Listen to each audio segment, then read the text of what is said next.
Hello and welcome student. आप सभी का स्वागत है प्रेपवेल के ऑनलाइन यूट्यूब चैनल पे। मैं हूं सुनील शर्मा और आज हम बीएचयू बीलेट के जो कि 2010 से 2019 तक के जनरल साइंस के क्वेश्चन आए हैं उन क्वेश्चंस को सॉल्व कर रहे हैं। ये जो हमारा वीडियो है ये इस सेशन का सेकंड वीडियो है। फर्स्ट वीडियो के अंदर मैंने बहुत सारे क्वेश्चन सॉल्व किए हैं और आज इस सेशन में उससे आगे हम लोग बचे हुए सभी क्वेश्चंस को सॉल्व करेंगे। यहाँ पे सबसे इंपॉर्टेंट फैक्टर जो आप लोगों को ध्यान रखना है, मैं ये मान के चल रहा हूं कि आप में से मैक्सिमम जो स्टूडेंट है वो आर्ट्स या कॉमर्स बैकग्राउंड से हैं, साइंस में उनके बिल्कुल भी इंटरेस्ट नहीं है और उन लोगों को किस टाइप से समझाया जाए, आप लोगों को किस टाइप से चीजें बेटर समझ में आएगी। तो कॉम्प्लेक्सिटी से हटते हुए बहुत इजी मेथड में मैं आप लोगों को समझाने की कोशिश करूंगा ताकि एक एक क्वेश्चन आप लोगों के माइंड में ऐसा सेट हो कि अगर रिपीट हो तो वो आप इजीली सॉल्व कर पाओगे। और चूंकि आप लोगों को पता ही है कि जनरल साइंस के क्वेश्चन ये लोग प्रीवियस टाइम में भी बहुत बार रिपीट कर चुके हैं। ओके, तो very important session, let's begin.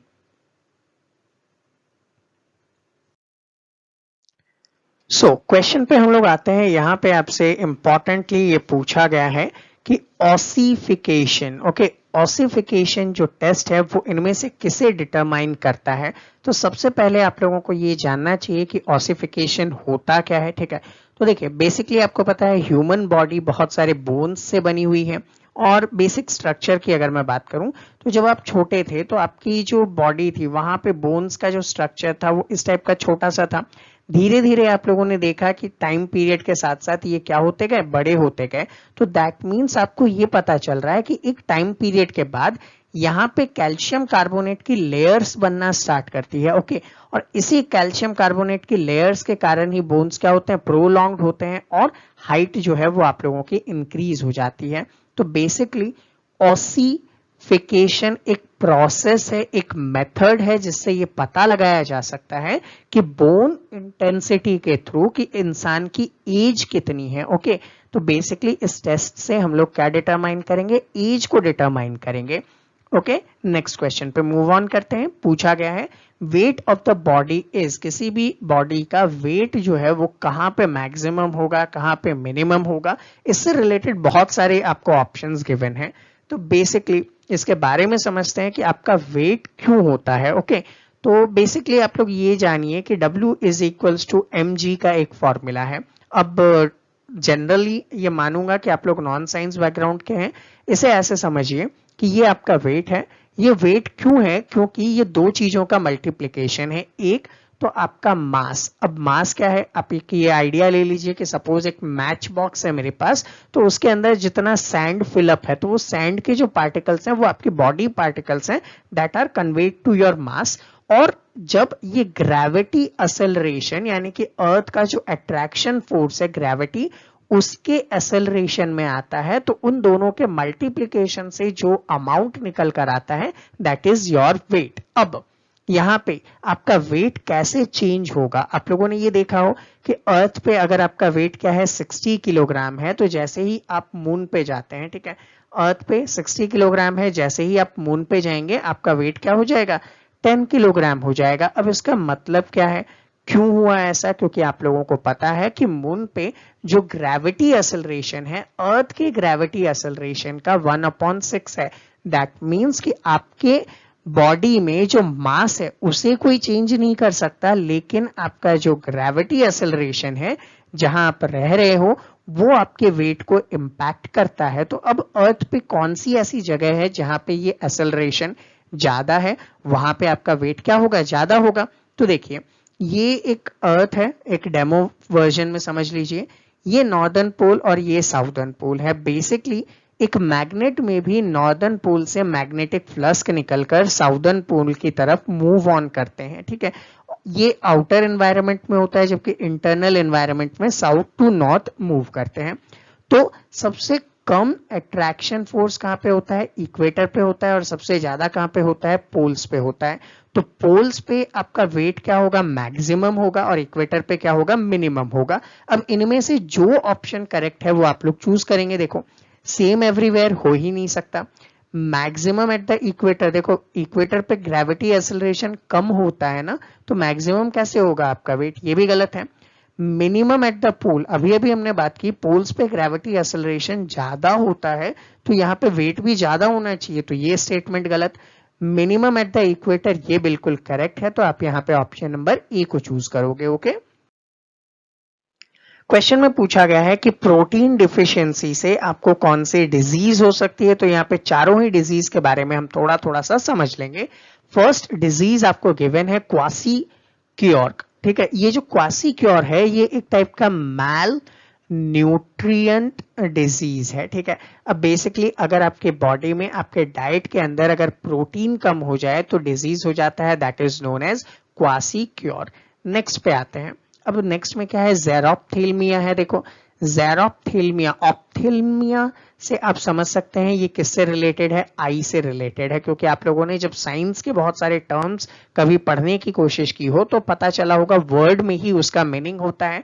तो ऑप्थेल्मोलॉजी क्या होता है, आईज की स्टडीज या जो आईज के डॉक्टर होते हैं। तो ऑप्थेल्मिया किससे रिलेटेड है, आई से, और आईज में एक डिसऑर्डर होता है that is known as xerophthalmia. Basically इसका रीजन क्या है कि आई के जो टिश्यू होते हैं वो क्या करते हैं, टीयर प्रोड्यूस करते हैं। आप लोगों को बेसिकली उसका आइडिया है, ठीक है। अब अगर वो टीयर प्रोड्यूस करते हैं तो टीयर प्रोड्यूस करने वाली जो टिश्यूज हैं वो वर्क करना बंद कर देते हैं, तो उसी के कारण क्या होता है, ज़ेरोप्थेल्मिया डिजीज होता है। और इसके लिए प्रोटीन नहीं, इसके लिए विटामिन डिफिशियंसी रिस्पॉन्सिबल है, और वो विटामिन क्या है, विटामिन ए है। तो अगर यही क्वेश्चन चेंज करके क्या कर देता, प्रोटीन की जगह विटामिन, तो आप क्या कर देते, ज़ेरोप्थेल्मिया को चूज करते। नेक्स्ट डिजीज है गॉइटर डिजीज। देखो गॉइटर क्या होता है, आपकी बॉडी में जो आयोडीन है उस आयोडीन की डिफिशियंसी के कारण होता है। बेसिकली आपने देखा हो कि आपका जो थ्रॉट है यहाँ पे एक ग्लैंड अवेलेबल होता है दैट इज गॉइटर। ओके, तो बेसिकली इसी गॉइटर ग्लैंड में जब आयोडीन डिफिशियंसी होती है तो बेसिकली ये करता क्या है, आपके रेस्पिरेशन, ठीक है, रेस्पिरेशन को कंट्रोल करता है, और इसी के साथ साथ ये आपके जो कैल्शियम और फास्फोरस है, ठीक है, फास्फोरस है उसकी क्वांटिटी को आपके बॉडी में कंट्रोल करता है। तो अगर आयोडीन का डिफिशियंसी हो जाएगा तो ये एरिया स्वेल आउट हो जाता है, that is known as goitre, ठीक है। तो आयोडीन डिफिशियंसी अगर कर दे इस क्वेश्चन में तो आप क्या आंसर देंगे, गॉइटर देंगे, ठीक है। नेक्स्ट क्वेश्चन जहां पे पूछा है ट्यूबरकुलोसिस के बारे में, ऑप्शन में गिवन है। तो ट्यूबरकुलोसिस होता क्या है, इसे आप लोग जनरली टीबी के नाम से जानते हैं। ये एक इन्फेक्शियस डिजीज है। इसका जो फैक्टर है आप ये कह सकते हैं माइकोबैक्टीरियम, ठीक है, माइकोबैक्टीरियम ट्यूबरकुलोसिस जो होता है उसके कारण यहाँ पे टीबी नाम का जो डिजीज है वो आप लोगों को देखने को मिलता है। बेसिकली मैक्सिमम आपके लंग्स को अफेक्ट करता है, लेकिन ये आपके बॉडी में इंटेस्टाइन में भी हो सकता है, आपकी बॉडी में बोन्स के अंदर भी हो सकता है। ओके, तो इसको आप लोग यहाँ पे इंपॉर्टेंटली ध्यान रखोगे और इससे आप लोग यहाँ पे आंसर चूज कर पाओगे। इन अ नेक्स्ट क्वेश्चन आपसे यहाँ पे पूछा गया है कि डीएनए किससे रेफर करता है, तो व्हाट इज अ डीएनए। तो आप लोगों ने देखा होगा कि एक डबल हेलिकल स्ट्रक्चर होता है इस टाइप का, जिसे हम लोग डीएनए के नाम से जानते हैं, ठीक है। अब बेसिकली इसमें आपने 8th क्लास में भी पढ़ा हुआ होगा कि ये जो डबल हेलिकल स्ट्रक्चर है ये क्या है, एक टाइप का आपके पास एसिड अवेलेबल है जिसे आप लोग क्या कहते हैं, न्यूक्लिक एसिड, ठीक है, न्यूक्लिक एसिड कहते हैं। अब ये जो न्यूक्लिक एसिड है बेसिकली बहुत सारे एसिड से मिलकर बना होता है, that is purine and pyrimidine, ठीक है। अब इसमें आप लोगों ने पढ़ा होगा ए, टी, सी और जी का कॉम्बिनेशन होता है, यानी कि एडिनोसिन, थाइमीन, साइटोसिन और गुआनिन, ये एक टाइप के क्या है, न्यूक्लिक एसिड हैं, और ये आपकी बॉडी के सभी फंक्शंस को कंट्रोल करते हैं। दैट मीन्स कि मैं ये कह सकता हूं कि जो डीएनए है उसका ये पर्टिकुलर पार्ट हो सकता है कि आपकी जो वॉइस है उसे कंट्रोल करता हो, तो that is called a gene. Okay, तो बेसिकली डीएनए का फुल फॉर्म आपसे पूछा गया है जो कि क्या है, डीऑक्सी राइबो न्यूक्लिक एसिड, ठीक है। तो अब यहाँ पे देखिएगा स्पेलिंग में थोड़ा सा मिस्टेक है क्वेश्चन में, डीऑक्सी राइबो न्यूक्लिक एसिड, ठीक है। अब बेसिकली आप देखेंगे डाइऑक्साइड गलत है भैया, डिफरेंस ऑक्साइड की बात करें तो डिफरेंस ऑक्साइड भी गलत है। फिर क्या बोला गया है, डी ऑक्सीराइबो। ओके, तो यहाँ पे ई वाली गड़बड़ दी हुई है, ठीक है। डाई नहीं होता है, डी होता है, तो आप नन ऑफ दीज को चूज करेंगे। और अगर क्वेश्चन में यहाँ पे स्पेलिंग जो है ये गिवन हो तो आप ऑप्शन नंबर ए को चूज करेंगे। ओके, नेक्स्ट पे आते हैं। What is the name of instrument used for measuring blood pressure? Blood pressure को मेजर करने के लिए कौन से इंस्ट्रूमेंट का आप लोग यहाँ पे यूज करते हैं? तो देखो चारों ऑप्शंस पे थोड़ा सा डिटेल में देख लेते हैं। लैक्टोमीटर, ओके, लैक्टो मतलब यहाँ पे हम बात कर लेंगे मिल्क की, ठीक है। तो जो मिल्क है उस मिल्क में कितना वाटर आपने मिक्स किया है, ठीक है, मिलावट, उसकी जांच करने के लिए हम लैक्टोमीटर का यूज करते हैं। सेकंड है हमारे पास स्फिग्मोमैनोमीटर। ओके, स्फिग्मोमैनोमीटर जो है इसे आप लोग ब्लड प्रेशर से रिलेटेड मशीन या बीपी मॉनिटर के नाम से भी जानते हैं। बेसिकली ये आपके बॉडी में ब्लड प्रेशर को मेजर करने का काम करता है। और ब्लड प्रेशर क्यों होता है, रीजन क्या है कि आपका जो हार्ट है वो कंस्टेंटली बीट कर रहा होता है और उसी के कारण जो आपकी आर्टरीज हैं उन पे प्रेशर पड़ता है, वेन्स के ऊपर प्रेशर पड़ता है, तो उसी को ये मेजर करता है। और आपका जो ब्लड प्रेशर होता है, ठीक है, ये कितना होता है 120/80 आपका ब्लड प्रेशर यहाँ पे होता है, ठीक है। तो ये आप लोग देख पाएंगे। नेक्स्ट है स्टेथोस्कोप। स्टेथोस्कोप जो होता है ये बेसिकली एकॉस्टिक से रिलेटेड है, दैट मीन्स साउंड को सुनने से रिलेटेड वर्क करता है। तो आपके इंटेस्टाइन में जो गैस रिलेटेड साउंड प्रोड्यूस हो रही है, आपके जो लंग्स हैं वहां पे रेस्पिरेशन में जो साउंड प्रोड्यूस हो रही है, उन सबको सुनने के लिए काम आता है। जबकि एंडोस्कोप जो है ये बेसिकली एक पाइप लाइक स्ट्रक्चर होता है जिसमें कैमरे फिट होते हैं और आपके माउथ के थ्रू आपके जो इंटेस्टाइन है, ठीक है, वहां पे आपका डाइजेस्टिव ट्रैक्ट में अगर कोई प्रॉब्लम है, कोई कैंसर है, कोई वहां पे ट्यूमर है, तो उसको चेकअप करने के लिए एंडोस्कोप मशीन का यूज किया जाता है। ओके, चलिए नेक्स्ट क्वेश्चन पे आते हैं। यहाँ पे क्वेश्चन में आपसे बड़ा ही इंटरेस्टिंग क्वेश्चन पूछा गया और एनिमेशन भी आप लोगों के लिए बहुत अच्छा है, आप लोग इजीली समझ पाओगे, ठीक है। तो यहाँ पे चूंकि हम लोगों ने बात की कि 1 मिनट के अंदर आपका हार्ट जो है वो क्या बीट करता है या कितनी टाइम्स बीट करता है, तो बेसिकली यहाँ पे आप स्ट्रक्चर देख पा रहे हैं। जैसा कि मैंने आपको पहले ही कहा था, हार्ट के आपके 2 सेक्शंस अवेलेबल हैं, ठीक है, अपर सेक्शन एंड लोअर सेक्शन। और उसके बाद इनको हम पार्ट्स में बाइफरकेट करें तो 4 पार्ट्स हो जाते हैं, auricle and ventricle, left and right. ये जो ऊपर है एरोटा वाला स्ट्रक्चर है, ठीक है। तो ये सारी चीजें आप लोग यहाँ पे देख पा रहे हैं इजीली। अब बेसिकली होगा क्या, ये इस टाइप से बीट करता है, तो जब ये अपर पार्ट और लोअर पार्ट दोनों एक बार कॉन्ट्रैक्ट कर लेते हैं और अपने आप को एक्सपैंड कर लेते हैं, that is count to be 1 beat. Okay, अब बेसिकली जो आपकी हार्ट बीट है वो डिपेंड करता है कि आप किस टाइप का फंक्शंस कर रहे हैं यहाँ पे। ओके, तो बेसिकली आपकी जो हार्ट है वो नियरली जो है एज ऑन अप्रॉक्स वैल्यू माना जाता है, कभी भी एग्जैक्ट इतना नहीं होगा, आप लोग ये ध्यान रखिएगा। ये अप एंड डाउन होता रहता है आपकी एक्टिविटी पे। अगर आप लोग रनिंग वगैरह कर रहे हो तो ये हार्ट बीट इंक्रीज हो जाती है, सोते समय हार्ट बीट थोड़ी सी लोअर हो जाती है। तो एज ऑन एवरेज 72 टाइम्स इसको माना जाता है। ओके, तो अब बेसिकली जब आप लोग इसमें चेकआउट करेंगे तो क्वेश्चन पूछने का एक और मेथड हो सकता है कि अब आपको ये पता चल चुका है कि 60 मिनट के अंदर ये बीट करता है 72 टाइम्स, तो आपसे ये क्वेश्चन पूछा जा सकता है कि 1 टाइम इसे बीट करने में ओके कितना टाइम लगने वाला है। तो 1 बीट में आपको ये बताना है कि कितना टाइम लगेगा। तो चलो कमेंट करके बता दो कि 1 बीटिंग में कितना टाइम लगता है, और हिंट दे देता हूं, सेकंड में इसका आंसर आएगा। Okay, next question, PC culture इनमें से किससे रिलेटेड है? तो देखो पीसी कल्चर आपके फिशिंग से रिलेटेड है। ओके, तो आप लोग यहाँ पे ये कहेंगे कि जब आप लोग ब्रीडिंग करते हैं, ठीक है, जब आप लोग क्या करते हैं, रेयरिंग करते हैं और इसी टाइप का ट्रांसप्लांटेशन करते हैं फिशेस से रिलेटेड, और वो भी कहाँ पे, आर्टिफिशियल मीन्स के अंदर, तो उसको हम लोग क्या कहते हैं, पिसीकल्चर कहते हैं। इन अ नेक्स्ट क्वेश्चन पूछा गया है, who was the first man to go into space? Space में जाने वाला पहला पर्सन कौन था?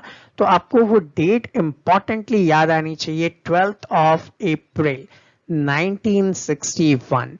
इसी डेट को रशिया का एक पर्सन है जिसका नाम क्या है, यूरी गैगरिन। ये पहले पर्सन थे जो स्पेस के अंदर गए थे, ठीक है, फर्स्ट ह्यूमन मिशन था ये, और यहाँ पे 108 मिनट के लिए इनका जो ऑर्बिटल फ्लाइट था वो था। तो किस स्पेस क्राफ्ट में गए थे, तो आप लोग यहाँ पे बता सकते हैं वोस्टॉक 1 स्पेस क्राफ्ट के थ्रू ये लोग गए थे, जबकि इंडिया के फर्स्ट एस्ट्रोनॉट जो कि स्पेस में गए थे उनका नाम आप यहाँ पे कमेंट करके बताओगे। ओके, नेक्स्ट क्वेश्चन है आपके पास, रेन ड्रॉप, ठीक है, ये स्फेरिकल शेप में क्यों आ जाते हैं, उसका पर्टिकुलर रीजन क्या है। तो देखो आप लोग जो रेन ड्रॉप देखते हो वो एग्जैक्टली स्फेरिकल स्ट्रक्चर नहीं होता है, ठीक है।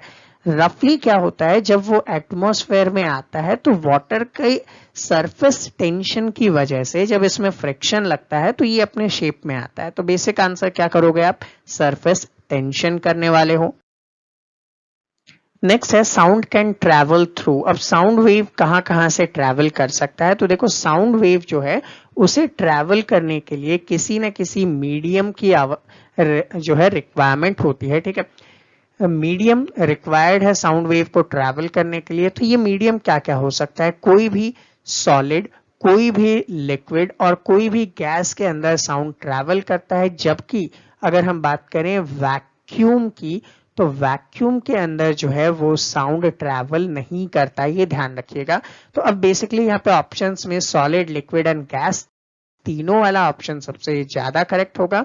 लेकिन साउंड की जो इंटेंसिटी है सॉलिड में मैक्सिमम होगी और इंटेंसिटी जो है मिनिमम होगी गैस के अंदर, ये भी ध्यान रखिएगा, ठीक है। तो मेटल्स में सबसे ज्यादा साउंड होता है जबकि गैस में सबसे कम साउंड होता है, ये भी आप लोग यहाँ पे ध्यान रखेंगे। नेक्स्ट आपसे पूछा गया है इनमें से कौन सा डिजीज है जो वायरस से होता है और मॉस्क्यूटो उसे स्प्रेड करता है, सॉरी। तो बेसिकली अब आप समझ रहे हो क्वेश्चन कितना कॉम्प्लेक्स है।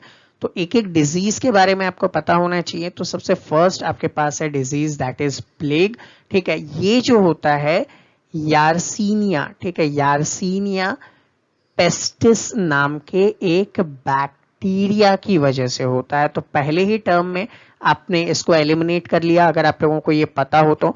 और इसे जो है एक टाइप का फ्ली वो ट्रांसपोर्ट करता है, और ये फ्ली जो है बेसिकली रैट्स के ऊपर पाए जाते हैं, ठीक है। तो बेसिकली आपने एलिमिनेट कर लिया, ये तो आपका करेक्ट आंसर नहीं है। नेक्स्ट पे आते हैं हम टाइफस। टाइफस जो है इसको हम लोग टाइफस फीवर कहते हैं, ठीक है। और इसके लिए जो रिस्पॉन्सिबल फैक्टर है दैट इज स्क्रब टाइफस, ठीक है। अब स्क्रब टाइफस जो होता है उसके कारण से ये डिजीज होता है। तो बेसिकली ये इन्फेक्शियस डिजीज है। नेक्स्ट पे आएंगे येलो फीवर के ऊपर। तो देखो येलो फीवर क्या है, एक टाइप का वायरल फीवर है, ठीक है। वायरल से वायरस मैचिंग में आ गया आप लोगों के लिए, ठीक है। और ये इन्फेक्टेड मॉस्क्यूटो से ही ट्रांसफर होता है। तो बेसिकली आपका करेक्ट आंसर हो जाएगा ये येलो फीवर। नेक्स्ट पे आते हैं फाइलेरियसिस, ठीक है। तो फाइलेरियसिस जो है ये पर्टिकुलर एक टाइप का पैरासाइटिक डिजीज है, ठीक है। पैरासाइट आप लोगों को पता है कि जो अदर एनिमल के ऑर्गेनिज्म के बॉडी पे रहते हैं, ठीक है। ये जो पैरासाइट होते हैं ये बेसिकली क्या होते हैं, राउंड वॉर्म होते हैं जो बेसिकली आप लोगों के इंटेस्टाइन में आ सकते हैं, ठीक है। और ब्लड से फीड करते हैं जिससे ह्यूमन की डेथ हो जाती है, ठीक है। और ये बेसिकली आपके बॉडी में मॉस्क्यूटो से भी आते हैं, ठीक है। तो बेसिकली ये भी मॉस्क्यूटो से ही स्प्रेड होता है, लेकिन पैरासाइट है, वायरस नहीं है, ठीक है। तो बेसिकली इन चारों एलिमेंट को आप लोग याद रखिएगा, आगे के क्वेश्चन में कभी भी पूछा जा सकता है, ठीक है। और आपको इजीली समझ में आ रहा होगा, कमेंट करके बताइए कितना आपको अच्छे से समझ में आ रहा है। नेक्स्ट क्वेश्चन, कॉमन कोल्ड जो होता है is not cared by, cared नहीं क्योर्ड होगा, CURED, not cured by antibiotics, ठीक है। एंटीबायोटिक्स से ये ठीक क्यों नहीं होता, तो उसके पीछे एक पर्टिकुलर रीजन पे हम बात करेंगे। तो जो कॉमन कोल्ड है वो क्यों होता है, राइनो वायरस के कारण होता है। अब चूंकि वायरस है ये, ठीक है, और यहाँ पे बात किसकी की जा रही है, एंटीबायोटिक, दैट मीन्स ये एक टाइप की डिजीज है जो बैक्टीरिया को डिस्ट्रॉय करता है। ओके, बैक्टीरिया पे क्या होता है, एक टाइप का सेल वॉल होता है, उसको डिस्ट्रॉय करके बैक्टीरिया को मारता है। अब अगर आप लोग एंटीबायोटिक ले रहे हैं कॉमन कोल्ड में जो कि राइनो वायरस की वजह से होता है, तो कॉमन कोल्ड कभी क्योर होगा क्या, बिल्कुल भी नहीं होगा। तो रीजन क्या है, कॉमन कोल्ड जो है वायरल डिजीज है, ठीक है। तो वायरल डिजीज होने की वजह से, ये वायरस की वजह से है, इसलिए एंटीबायोटिक से कभी भी ठीक नहीं होता। और अगर आप लोग एंटीबायोटिक लेते हैं तो आप अपनी किडनी को बहुत ज्यादा हार्म पहुंचा रहे हैं। तो यहाँ पे करेक्टली आंसर क्या होगा, राइनो वायरस या caused by virus. Okay, next thing पे आते हैं। Which of the following are some important pollutant release by steel industry. Steel industry से कौन कौन सा जो है पॉल्यूटेंट आप लोगों को देखने को मिलता है। ओके, तो बेसिकली स्टील इंडस्ट्री से जो पॉल्यूटेंट निकलते हैं, तो बेसिकली यहाँ पे आप लोगों को पता चलेगा कि जो स्टील इंडस्ट्री है वहां से oxides of sulphur, oxides of nitrogen, carbon monoxide and carbon dioxide, ये सारे के सारे जो है एमिट होते हैं। तो यहाँ पे कहीं ना कहीं आपका आंसर जो है ऑल ऑफ दीज होना चाहिए। अगर इसका सेंस मैक्सिमम का हुआ तो आप ऑक्साइड्स ऑफ सल्फर को चूज कर सकते हैं, लेकिन ऑल ऑफ दीज यहाँ पे एक करेक्ट आंसर होना चाहिए। नेक्स्ट क्वेश्चन पूछा गया है, सैफरन किस पार्ट से प्लांट के ऑब्टेन किया जाता है। तो बेसिकली सैफरन क्या है, इट इज अ फ्लावर। तो आप जब फ्लावर के ये जो पेटल्स हैं, ठीक है, ये जो पेटल्स हैं फ्लावर्स के, इनका यूज करते हैं, ठीक है। तो बेसिकली ये जो पेटल होते हैं इसका हम लोग यूज करते हैं, और ये जो पेटल हैं सैफरन के, इसको हम लोग ये कह सकते हैं कि जो प्लांट है, ठीक है, उस प्लांट का स्टिग्मा एंड स्टाइल वाला पार्ट होता है, ठीक है, that is stigma and style वाले पार्ट। तो बेसिकली ये क्या है, ऑप्शंस के अकॉर्डिंग स्टिग्मा को आप लोग यहाँ पे चूज आउट करोगे। और सैफरन का जो प्लांट है ये सबसे ज्यादा इंडिया में क्रॉकस सैटिवस नाम का प्लांट जनरेट किया जाता है। ओके, और कश्मीर का सैफरन यहाँ पे फेमस भी है, रिसेंटली जीआई टैग भी दिया गया है, उसलिए भी इंपॉर्टेंट है। तो ये इंपॉर्टेंटली क्वेश्चन पूछा जा सकता है। क्वेश्चन में इंपॉर्टेंटली पूछा गया, which among the following is not a hereditary disease. इनमें से कौन सा हेरिडिटरी डिजीज नहीं है, ठीक है, नहीं है की बात कर रहा है। तो एक एक डिजीज आपको पता होना चाहिए। थैलेसीमिया, सबसे पहले थैलेसीमिया, ये हेरिडिटरी डिजीज है, ठीक है। ये जो हेरिडिटरी डिजीज है ये क्या है, एक टाइप का ब्लड डिसऑर्डर है, ठीक है। ये जो ब्लड डिसऑर्डर है इसमें क्या होता है, आपकी बॉडी में जो हीमोग्लोबिन है, ठीक है, वो नॉर्मल लेवल से क्या हो जाता है, कम हो जाता है। तो ये हेरिडिटरी डिजीज है, ये आंसर नहीं होगा। नेक्स्ट पे मूव ऑन करते हैं कलर ब्लाइंडनेस पे। कलर ब्लाइंडनेस भी एक डिजीज है जिसके कारण जो पर्सन है, मेन कलर क्या है, रेड, ब्लू एंड ग्रीन। तो बंदा रेड और ग्रीन कलर में कंफ्यूज रहता है कि कौन सा रेड है और कौन सा ग्रीन है। ब्लू कलर इटसेल्फ वो देख पाता है, समझ पाता है, लेकिन रेड और ग्रीन में कंफ्यूज होता है। ये भी एक हेरिडिटरी डिजीज है, तो ये भी आपका आंसर नहीं होगा। नेक्स्ट है आपके पास हीमोफीलिया। हीमोफीलिया एक ऐसा जेनेटिकल डिसऑर्डर है जिसमें आपके ब्लड में जो क्लॉट्स होते हैं, जब कभी भी आपको चोट लगती है तो आप लोगों का ब्लड बहना बंद हो जाता है, क्लॉट हो जाता है, वो प्रोसेस यहाँ पे नहीं होता, और ऐसे में इस पर्सन को विटामिन के इंजेक्शंस देने पड़ते हैं। पहले भी मैंने आप लोगों को बताया हुआ है इसके बारे में। तो हीमोफीलिया भी जेनेटिक डिजीज है, तो ये भी आंसर नहीं होगा। तो एक ही ऑप्शन बचा है, यही आपका करेक्ट आंसर है, ल्यूकेमिया। ल्यूकेमिया क्या होता है, एक टाइप का कैंसर होता है, ठीक है, ब्लड कैंसर होता है। बेसिकली ये ब्लड कैंसर है, तो आप लोग यहाँ पे ये भी बोल सकते हैं it is a kind of blood cancer. और यहाँ पे जो सेल्स होते हैं वो डिफेस्ट हो जाते हैं, डिवास्ट हो जाते हैं, जिस कारण ये डिजीज देखने को मिलती है। Next question, which of the following metal is used for amalgamation. अब सबसे पहले एमलगमेशन क्या है, तो it is a concentrating process. It is a concentrating process of what. तो आप यहाँ पे बताएंगे कि जो भी मेटेलिक गोल्ड है आपके पास, ठीक है, या फिर आपके पास सिल्वर है, उनके एलॉय के साथ मिलाया जाएगा क्या, मरकरी, ठीक है। अब मरकरी को यहाँ पे मिला के आप लोग करेंगे क्या, ठीक है, मरकरी को आप लोग गोल्ड या सिल्वर में मिला के क्या करेंगे, तो आप बेसिकली ये जानेंगे कि जब कभी भी आप किसी माइन से गोल्ड को या सिल्वर को निकालते हो तो उसको कंसंट्रेट करके निकालने में मरकरी का इंपॉर्टेंट रोल होता है। तो मरकरी यहाँ पे आपका करेक्ट आंसर होगा। एलपीजी एक हाइड्रोकार्बन है, आप लोगों ने क्लास 10th में भी पढ़ा है, लेकिन ये इनमें से किसका मिक्सचर है, ठीक है। तो एलपीजी सबसे पहले आप लोग इसे ये कह सकते हैं कि it is a liquefied petroleum gas, ठीक है, या फिर लिक्विड पेट्रोलियम गैस भी बोलते हैं।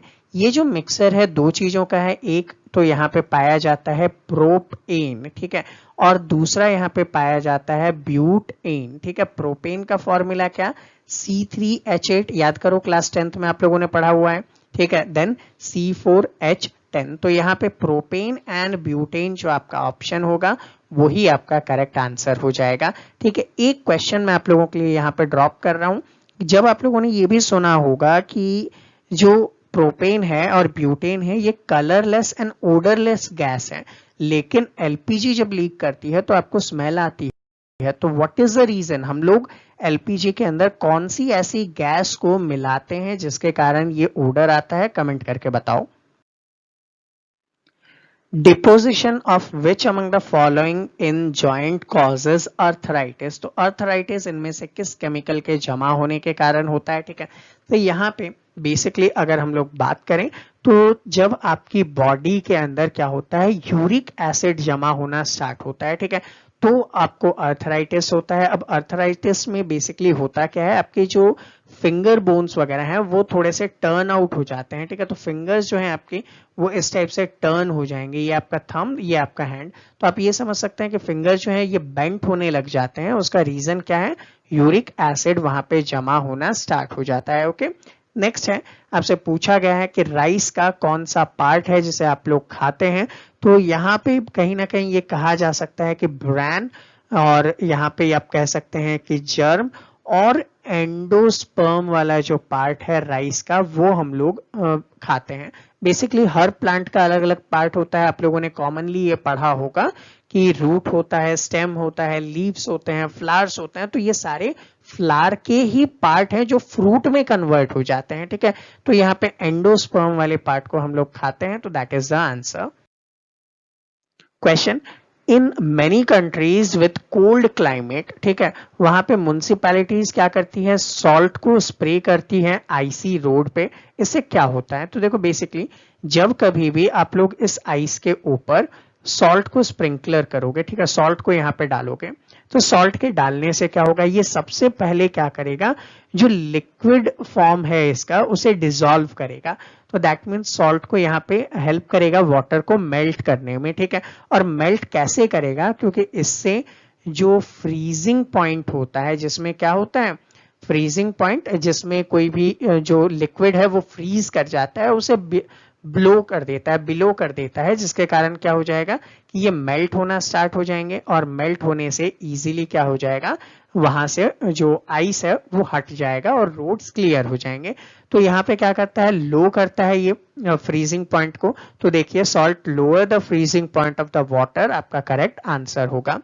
डाल्टन का नेम आप इनमें से किसके लिए पढ़ते हैं, तो देखो आप लोगों ने डाल्टन का एटॉमिक थ्योरी पढ़ा था, ठीक है, और इसी एटॉमिक थ्योरी में उन्होंने कहा था कि जो एलिमेंट्स हैं ये एक्सट्रीमली स्मॉल पार्टिकल से मिलकर बने होते हैं, and that is known as atom. तो यहाँ पे डाल्टन की थ्योरी हम नहीं पढ़ने वाले, आंसर के रूप में आप एटम्स को यहाँ पे करेक्टली बता पाएंगे, okay. Next question, a gold ring which is 50% pure, आपको बताना है कि its purity can be alternatively so, ठीक है। अब बेसिकली जो प्योरिटी है गोल्ड की उसे हम लोग क्या करते हैं, एक यूनिट है कैरेट में मेजर करते हैं, और ये कहा जाता है कि 24 कैरेट इज इक्वल्स टू 100%। तो मैथमेटिक्स आप लोगों की इतनी तो स्ट्रांग है कि अगर 50 है तो ये भी क्या हो जाएगा, 12 कैरेट हो जाएगा। तो आपका करेक्ट आंसर क्या होगा, 12 कैरेट। अब ऐसे ही आपसे 80% पूछ ले, आपसे 60% पूछ ले, आप ये मानिएगा कि 24 इज इक्वल्स टू 100%, देन आप उसको इजीली कैलकुलेट कर पाओगे, okay. Which among the following is the main constituent of biogas? Biogas जब हम जनरेट करते हैं तो उसमें एज अ मेन कंस्टिट्यूएंट क्या होता है, तो देखो बायोगैस जो होता है पर्टिकुलर मीथेन होता है, उसमें हाइड्रोजन गैस होता है, और उसमें क्या होता है, कार्बन डाइऑक्साइड होता है, लेकिन जो मीथेन होता है ये 60 to 70% तक का रेशियो रखता है। तो मेन कंस्टिट्यूएंट के रूप में आप इसका आंसर मीथेन बताने वाले हैं। Okay, next, which of the following pollutant is discharged by jet plane? Jet plane से कौन सा पॉल्यूटेंट निकलता है? तो देखो बेसिकली आपको ये पता है कि जो जेट प्लेन्स हैं, ठीक है, इनमें बहुत सारी चीजें यूज की जाती है एज अ फ्यूल। इनमें से भी बेसिकली ये क्या करते हैं, कार्बन से रिलेटेड एरोसोल्स प्रोड्यूस करते हैं। तो आंसर क्या होगा, एरोसोल। अब एरोसोल आप लोगों को पता ही है कि जब वाटर वेपर में अदर एलिमेंट मिक्स हो जाए, ठीक है, ओजोन हो जाए, तो वो सारी चीजें क्या कहलाएंगी, एरोसोल कहलाएगी। क्वेश्चन में पूछा गया है कि which of the following is correct order of planets from Jupiter to Saturn? तो देखो याद करने का एक ट्रिक मैंने आप लोगों को पहले भी बताया था, ठीक है, क्या बताया था कि माई वेरी इफिशियंट मदर, ठीक है, आप लोगों ने ये 7th 8th क्लास में भी पढ़ा है, my very efficient mother just served us nuts, ठीक है। तो इसमें आप देखो MEMJSUNN, M से क्या है, मरकरी, ठीक है, V से वीनस, यहाँ पे आप लोग इजीली लिख पाएंगे, E से अर्थ, ठीक है, mercury, Venus, earth, Mars, Jupiter, Saturn, Uranus and Neptune. तो इजीली याद कर लोगे। तो यहाँ पे जुपिटर से सन के बीच में पूछा है, तो यहाँ से ये रहा जुपिटर और इधर आएगा सन, ठीक है। तो फॉलो द करेक्ट ऑर्डर। तो जुपिटर से जब आप आओगे तो क्या क्या है, जुपिटर इटसेल्फ, जुपिटर के बाद कौन आएगा, मार्स आएगा। तो देखो जुपिटर के बाद मार्स है, ठीक है, मार्स के बाद इधर अर्थ आएगा, ओके, देन वीनस आता है, यहाँ पे मरकरी गिवन है, ये गलत, जुपिटर मार्स अर्थ आना चाहिए, ये गलत हो गया, जुपिटर मार्स अर्थ फिर वीनस फिर मरकरी। तो ये क्या हो जाएगा, आपका करेक्ट आंसर यहाँ पे होने वाला है। ओके, तो बेसिकली आप इससे क्या कर पाओगे, इजीली सही आंसर को दे पाओगे, ठीक है। तो ये आपका करेक्ट आंसर है। Next, which instrument determine specific gravity of liquid? ठीक है, लिक्विड की ग्रेविटी हम कैसे मापेंगे, ठीक है। तो यहाँ पे 4 आपके पास इंस्ट्रूमेंट के नाम गिवन है। इन इंस्ट्रूमेंट के बारे में हम थोड़ा सा पढ़ लेते हैं, एक एक चीज थोड़ा सा हाईलाइट कर लेते हैं, ताकि आगे भी अगर क्वेश्चन आए तो आप सॉल्व कर पाओगे, ठीक है। तो सबसे फर्स्ट ग्रेविमीटर आपके पास अवेलेबल है। ये एक ऐसा इंस्ट्रूमेंट है जो मेजर करता है ग्रेविटेशनल एक्सेलरेशन को, दैट मींस ग्रेविटी के अंदर जो मूवमेंट होती है उसे मेजरमेंट करता है। नेक्स्ट है हाइड्रोमीटर, ठीक है। हाइड्रोमीटर एक ऐसा इंस्ट्रूमेंट है जो रिलेटिव डेंसिटी को मेजर करता है, किसकी, वाटर की। और ये जो रिलेटिव डेंसिटी है, इसी कॉन्सेप्ट को आपने बायोनकी के नाम से पढ़ा है 9th क्लास में। ओके, तो बायोनकी एक ऐसा फोर्स है जो ग्रेविटी के अगेंस्ट वर्क करता है, ठीक है। और यहाँ पे स्पेसिफिक ग्रेविटी इन लिक्विड की बात ही कर रहा है, तो आपको इजीली पता चल गया कि आंसर क्या होगा, हाइड्रोमीटर। लेकिन बाकी को भी हम देखेंगे। हाइग्रोमीटर क्या है, तो हाइग्रोमीटर एक ऐसा इंस्ट्रूमेंट है जो क्या करता है, वाटर के जो वेपर हैं उनको मेजर करता है, कहाँ पे, एयर के अंदर, सॉइल के अंदर, या फिर जो भी आपका कन्फाइंड स्पेस गिवन हो उसके अंदर, ठीक है। नेक्स्ट है हाइप्सोमीटर, ठीक है। हाइप्सोमीटर इंस्ट्रूमेंट है जो क्या करता है, हाइट एंड एलिवेशन को मेजर करता है। जैसे आप लोगों ने मैथ्स में सॉल्व किया हो कि ये एक टावर है, ये एक डिस्टेंस है, तो बताओ इसकी हाइट हम यहां से कैसे मेजर करेंगे, तो वही हाइप्सोमीटर का वर्क है। Okay, next, plants which are adaptive to grow in soil contain higher concentration of salt are known as। तो अब बेसिकली प्लांट बहुत सारे स्पीसीज के बहुत सारे टाइप के होते हैं, लेकिन आपको ऐसे प्लांट को चूज करना है जो कि हायर कंसंट्रेशन ऑफ सॉल्ट में ग्रो करते हैं। तो देखो एक एक के बारे में देखते हैं। ज़ेरोफाइट्स ऐसे प्लांट स्पीसीज होते हैं जो बहुत ही कम वाटर में सरवाइव करते हैं। तो यहाँ पे ये कह दूं कि लिटिल वाटर में सरवाइव करते हैं, या फिर ये कह सकते हो कि डेजर्ट में सरवाइव करते हैं, वहीं तो सबसे कम पानी होता है, ठीक है। या फिर ये आइस या स्नो वाले जो रीजन्स हैं वहां पे भी सरवाइव करते हैं। नेक्स्ट, मीजोफाइट आपके पास अवेलेबल है। मीजोफाइट जो है एक टाइप के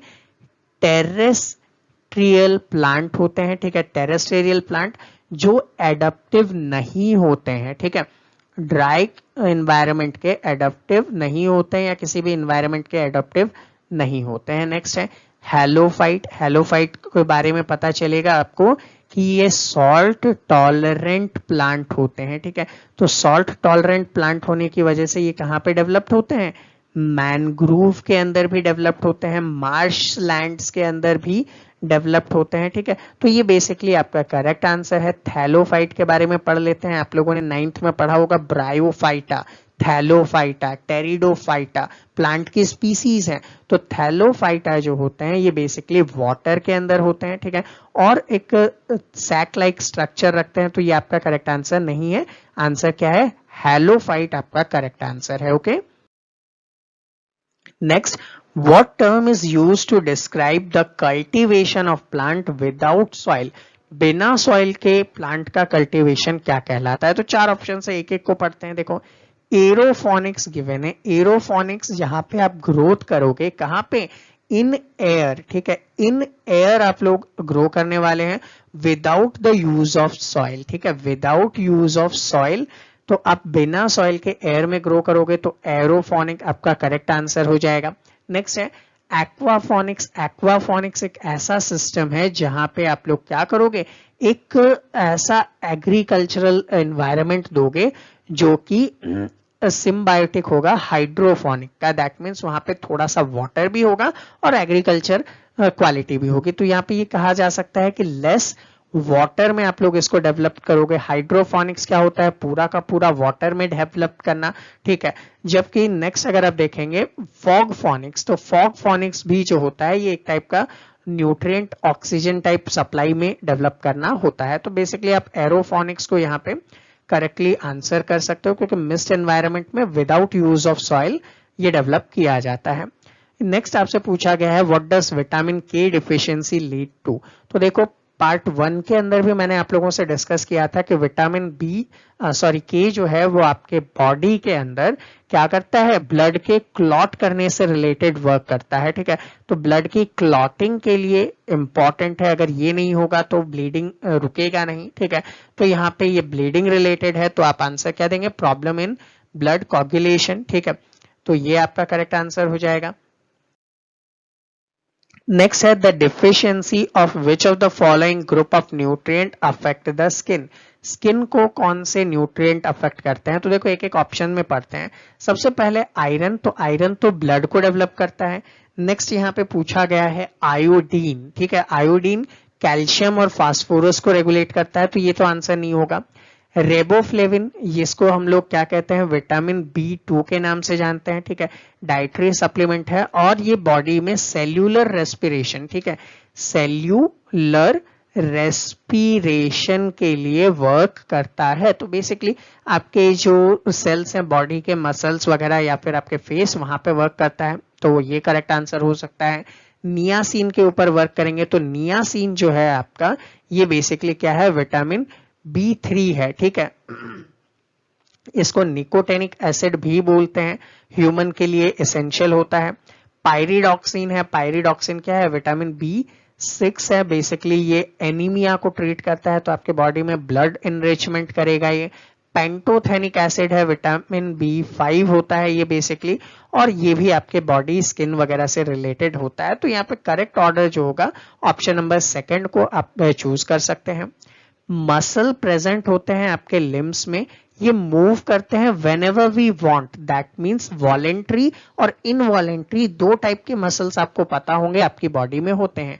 तो वॉलेंट्री मसल्स ऐसे मसल्स होते हैं जो आपके थिंकिंग पे वर्क करते हैं। जस्ट लाइक आपने सोचा कि मुझे मूव करना है, मुझे वॉक करना है, तो वो आपके वॉलेंट्री मसल्स ही तो करेंगे। तो वॉलेंट्री मसल्स इनमें से कौन से हैं, ठीक है, तो देखो कार्डियक मसल्स, कार्डियक मसल्स आपके हार्ट से रिलेटेड है, और आपको पता है कि जो आपके हार्ट होता है वो तो ऑटोमेटिक बीट करता रहता है। आपने कभी सोचा थोड़ी है कि भाई बीट कर तू 72 की पेस मेंटेन कर, नहीं तो मैं मर जाऊंगा, ऐसा तो नहीं सोचा आपने। तो कार्डियक मसल आंसर नहीं होगा। स्मूथ मसल्स जो होते हैं वो बॉडी फॉर्मेशन में काम करते हैं, इसका मूवमेंट से कोई लेना देना नहीं है। ये आंसर नहीं होगा। स्केलेटल मसल्स वो होते हैं जो आपकी बोन्स के साथ अटैच्ड होते हैं, तो आपकी बॉडी मूव भी कब करती है, आपके लेग्स वगैरह मूव कब करते हैं, बोन्स के साथ ही तो मूव करते हैं। तो यहाँ पे स्केलेटल मसल आपका करेक्ट आंसर होगा, जबकि नर्व्स मसल्स जो हैं या नर्व टिश्यू होते हैं ये इनवॉलेंट्री होते हैं, आपको सोचना ही नहीं पड़ता, ये ऑटोमेटिक काम करते हैं। ठीक है, तो जस्ट लाइक आपको कभी ऐसा लगता है क्या कि आपके पीछे अगर कोई मॉस्किटो आया तो आप चाहोगे तब जाके उसको हटाओगे, नहीं तो नहीं हटाओगे, तो ऑटोमेटिक काम करता है ना ये, इसलिए इनवॉलेंट्री मसल्स है। ठीक है, तो ये भी आंसर नहीं होगा, नंबर थर्ड वन यहाँ पे करेक्ट आंसर होगा।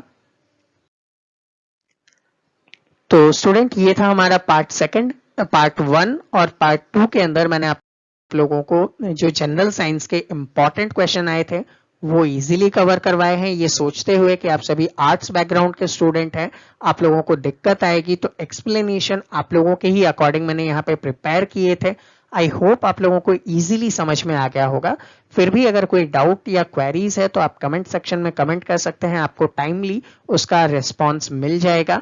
और बताइएगा कि वीडियो कैसा लगा, तो लाइक ज्यादा से ज्यादा कीजिए और शेयर कीजिए, और चैनल पे पहली बार आए हैं इसी टाइप के वीडियोस चाहते हैं तो इसे सब्सक्राइब कर लीजिएगा, ताकि ऐसे ही वीडियोस आपको रेगुलरली मिलते रहें। तो मिलूंगा मैं आपसे अगले सेशन में, तब तक के लिए जय हिंद।